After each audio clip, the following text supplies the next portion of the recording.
Menurut saya detail-detail pelaksanaannya itu ada banyak hal yang memberikan keuntungan, saya mau bilangnya secara tidak patut atau tidak halal.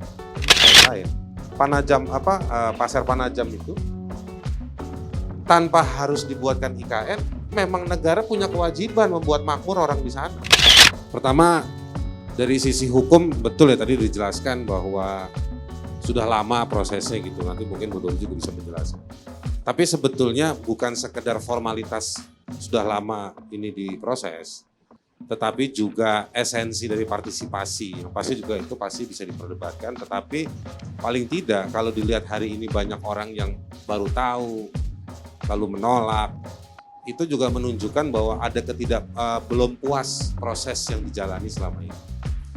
Nah, jadi menurut saya ini memperkuat fakta kenapa DPR sampai tengah malam atau dini hari baru mengesahkan. Mungkin ada apa saya nggak ngerti, mungkin teman-teman dari DPR dan pemerintah yang nanti bisa menjelaskan. Tapi itu korespondentif lah di psikologi publik. Itu satu dari sisi legislasi. Yang kedua, sebetulnya menarik ya kalau mengutip ke pendapat historis dari Bung Karno. Saya setuju dengan pendapat Bung Karno bahwa keberatan dari berbagai sisi, atas bawah depan belakang kiri kanan, dunia akhirat, saya setuju lah, ini udah nggak adil lah. Bebannya berat di Jakarta, di Jawa atau di Jakarta. Tapi memindahkannya harus ke satu tempat yang nanti kita bisa diskusikan, itu ukurannya juga belum jelas. Kalau mau dibilang untuk membangkitkan kegiatan ekonomi, pembangunan dan lain-lain, Pasir Panajam itu tanpa harus dibuatkan IKN, memang negara punya kewajiban membuat makmur orang di sana. Itu satu. Yang kedua, dipindahkan ke, pasti pilihannya banyak, tapi salah satunya ke tempat yang punya syarat-syarat seperti di Panajam Pasir. Saya pikir di Indonesia di beberapa tempat yang lain juga ada wilayah yang seperti itu. Kondisi ekonominya yang tidak seperti di daerah Jawa juga banyak di tempat-tempat lain. Datanya mana? Buka dong. Itu penting. Pasti bisa dijawab, bisa. Cuma buat saya, mari itu ruang diskusinya di sini. Jadi ditunjukkan dulu, dikontestasi. Ini ada pilihannya, mungkin ada di Pulau Bali bagian utara, atau mungkin di Sulawesi Selatan, ya di daerah Makassar ke bawah sana, atau misalnya di Kalimantan juga bisa yang bagian selatannya, atau Kalimantan Baratnya. Nah, ada beberapa daerah yang menurut saya baik untuk dikembangkan juga. Tetapi alasan ekonomi sekali lagi menurut saya itu apakah kita harus memajukan sejumlah wilayah agar supaya sama dengan yang di Jawa dengan membuatkan proyek IKN. Saya pikir ntar dulu, masih ada pertaniannya yang harus didukung di beberapa tempat, masih ada sektor retailnya, servisnya, pelayanannya, ada banyak lah daerah-daerah yang bisa dikembangkan tanpa harus dilekatkan agenda IKN. Nah, saya khawatir ini kayak modus. Kita ingat misalnya Bandara Jawa Barat, Kertajati. Dari mulai di tengah-tengah proses, saya ikut dulu bantu beberapa teman untuk bagaimana mengadvokasi. Ya, biongnya ya, makelarnya, rumah, tanah dibikinin rumah, karena kalau tanah kosong jadi rumah itu beda harganya cukup ini, padahal rumahnya kalau dibuka dalamnya ya tanah juga. Jadi menurut saya detail-detail pelaksanaannya itu ada banyak hal yang memberikan keuntungan, saya mau bilangnya secara tidak patut atau tidak halal. Saya nggak bisa bilang juga itu mungkin salah atau benar secara hukum atau tidak ya, tetapi saya mau menganggap bahwa itu lucu, aneh. Nah, Bandara Kertajati, beberapa proyek-proyek lain juga ada, termasuk di Jakarta itu sendiri. Kita lihat misalnya dibangun kereta cepat Jakarta-Bandung. Saya menduga mari kita kontestasi. Kalau misalnya ide IKN ini sudah lama, disandingkan, disejajarkan dengan beberapa studi-studi atau feasibility study ya untuk berbagai proyek-proyek infrastruktur tadi itu. Saya yakin misalnya dari 250 sekian proyek infrastruktur di zaman Jokowi, Pak Arya mungkin tahu, itu beberapa itu ada di Jakarta, jumlahnya puluhan. Saya menduga, karena saya nggak punya akses, karena saya bukan bagian dari administrasi pemerintahan, saya nggak punya akses, tapi saya menduga bahwa di feasibility studies-nya itu menyebutkan pembangunan-pembangunan itu dalam rangka menopang arus kerja pemerintahan, politik, ekonomi, sosial di Jakarta dengan frame Jakarta sebagai ibu kota. Saya tidak mau menggugurkan ide soal IKN, tapi ketika ide IKN itu muncul, ide-ide pembangunan yang ada di Jabodetabek ini kan juga ada. Nah itu saling intipnya nggak bisa di level warga, tapi di level pengambil keputusan. Nah itu yang tidak terkomunikasikan. Jadi kalau sekedar mau bilang bahwa partisipatif, saya yakin pasti udah banyak ketemu orang. Kalau udah komunikatif pasti bisa digugurkan pakai data kuantitatif.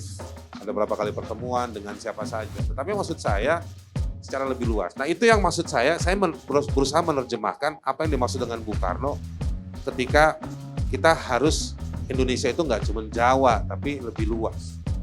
Tapi tanpa harus ada IKN, saya menganggap bahwa di Panajam Pasir, di beberapa tempat itu harus dibangun.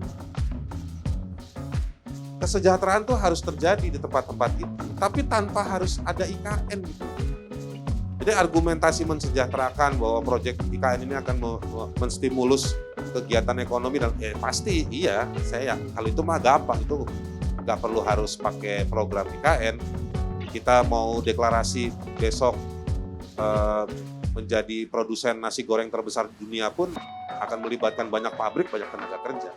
Jadi sesimpel itu, jadi nggak ada yang terlalu spesial. Nah saya nggak mau mengulang-ulang lagi alasan soal tadi sudah disampaikan, tapi saya mau menyebutkan, saya di draft gitu ya, ada poin soal rencana induk pembangunan kawasan ibu kota. Itu draft itu kan masih mau disusun. Nah yang mau saya katakan bahwa ini nanti akan jadi rencana induk, itu jadi buku utamanya lah kira-kira detailnya seperti apa. Tetapi rencana ini pun juga harusnya dibahas dalam naskah akademik, yang naskah akademiknya nggak pernah terakses dan tidak pernah tergambarkan secara cukup baik. Dan memindahkan ibu kota, Vadim Ros ya, yang bukunya lagi ngetren sekarang, dia bikin studi di 40 kisah pemindahan ibu kota. Macam-macam tuh, dari soal Burma, Malaysia, Australia dan lain-lain. Kompleksitasnya cukup tinggi. Jadi kompleks, situasinya kompleks dan cukup tinggi. Ada berbagai persoalan. Nah, apa roadmap-nya sehingga muncul undang-undang ini? Berangkat dari situasi yang mana?